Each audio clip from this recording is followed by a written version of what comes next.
ಬದುಕಿನಲ್ಲಿ ಅತಿಯಾಗಿ ಮೌನವಾಗಿರುವುದು ಒಳ್ಳೆಯದಲ್ಲ. ಸಮಯಕ್ಕೆ ಸರಿಯಾಗಿ ತಪ್ಪುಗಳನ್ನು ವಿರೋಧಿಸುವುದನ್ನು ಕಲಿಯಿರಿ.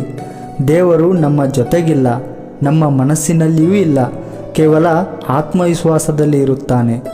ಯಾವಾಗ ಮನುಷ್ಯನು ತಾನು ಮಾಡಿದ ಕರ್ಮಫಲಗಳನ್ನು ಇದೇ ಜನ್ಮದಲ್ಲಿ ಅಥವಾ ಮುಂದಿನ ಜನ್ಮದಲ್ಲಿ ಅನುಭವಿಸಬೇಕಾಗುತ್ತದೆ ಎಂಬ ಜ್ಞಾನವನ್ನು ಅರಿತುಕೊಳ್ಳುತ್ತಾನೋ ಆಗ ಇಡೀ ಜಗತ್ತು ಬದಲಾವಣೆಯತ್ತ ಸಾಗಿಬಿಡುತ್ತದೆ. ಚರಿತ್ರೆಯಲ್ಲಿ ಗೆದ್ದವನಿಗೆ ಗೆದ್ದವನು ಎನ್ನುವ ಜಾಗವಿದೆ, ಸೋತವನಿಗೂ ಕೂಡ ಇಂಥವನೊಂದಿಗೆ ಸೆಣಸಾಡಿ ಸೋತೆ ಅನ್ನೋ ಜಾಗವಿದೆ. ಆದರೆ ನಿಂತುಕೊಂಡು ನೋಡುವವರಿಗೆ, ಆಡಿಕೊಂಡು ನಗುವವರಿಗೆ ಚರಿತ್ರೆಯಲ್ಲಿ ಎಲ್ಲಿಯೂ ಕೂಡ ಜಾಗವಿಲ್ಲ.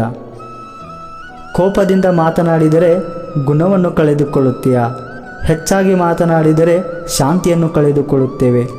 ಅನಗತ್ಯವಾಗಿ ಮಾತನಾಡಿದರೆ ಕೆಲಸವನ್ನು ಕಳೆದುಕೊಳ್ಳುತ್ತೇವೆ.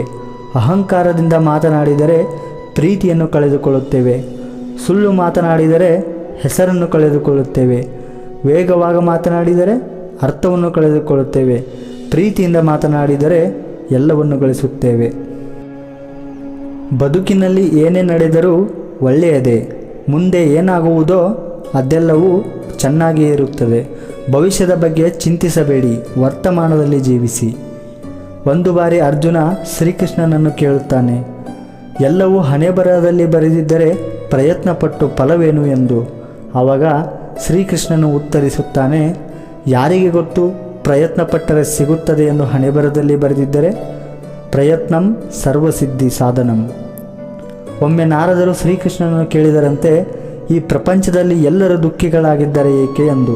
ಶ್ರೀಕೃಷ್ಣನು ಹೇಳಿದನಂತೆ, ಸುಖ ಎಲ್ಲರ ಬಳಿಯೂ ಇದೆ, ಆದರೆ ಎಲ್ಲರೂ ಇನ್ನೊಬ್ಬರ ಸಂತೋಷದಿಂದ ದುಃಖಿಗಳಾಗಿದ್ದಾರೆ ಅಷ್ಟೇ.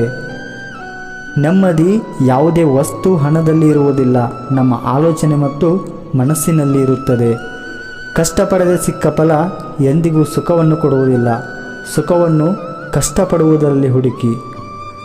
ಸ್ನಾನ ದೇಹವನ್ನು, ಧ್ಯಾನ ಮನಸ್ಸನ್ನು, ದಾನ ಧನವನ್ನು, ಯೋಗ ಜೀವನವನ್ನು, ಪ್ರಾರ್ಥನೆ ಆತ್ಮವನ್ನು, ವ್ರತ ಆರೋಗ್ಯವನ್ನು, ಕ್ಷಮೆ ಸಂಬಂಧಗಳನ್ನು, ಪರೋಪಕಾರ ಅದೃಷ್ಟವನ್ನು ಪವಿತ್ರಗೊಳಿಸುತ್ತದೆ.